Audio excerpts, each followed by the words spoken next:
त्यो पुरानो जुन हामीले चाहिँ किसानको लागि चाहिँ अति आवश्यक हुने चाहिँ सामानहरू मल बोक्नको लागि चाहिँ यो हामीले ठेला गाडा चाहिँ पहिले पनि बनाउँथ्यौँ र अहिले पनि बनाएर यो रेडी गरेको चाहिँ तपाईँहरूलाई मैले देखाउँदैछु।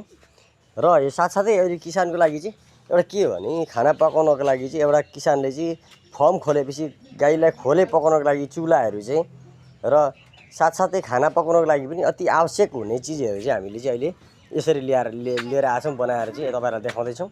र यो सामानहरू चाहिँ बनाएर लिएर आछौँ, त्यो भन्नु पऱ्यो नि त। अनि यो चाहिँ हामीले चाहिँ तपाईँहरूको लागि चाहिँ एकदम मूल्य चाहिँ ठ्याक्कै तोकेर अब कति हामीले के राखेको छ दाउरे चुलो हो होइन, तपाईँले देख्न सक्नुहुन्छ। यहाँ दाउरा हाल्दै यसरी गर्न मिल्छ होइन। र यसको फिक्स प्राइस चाहिँ तपाईँहरूले जहाँ लगेर सारेर पनि जहाँ लगेर पनि पकाउन सक्नुहुन्छ। यसको प्राइस छ हाम्रो चाहिँ फिक्स, हामीले बेच्ने दाम चाहिँ 2000 छ। र तपाईँले हेर्न सक्नुहुन्छ यति राम्रो छ कि यो क्वालिटी तपाईँहरूले देख्दा सक्नुहुन्छ है। क्वालिटी एकदम राम्रो छ, चुलोको क्वालिटी चाहिँ तपाईँले दाउरामा पनि युज गर्न सक्नुहुन्छ।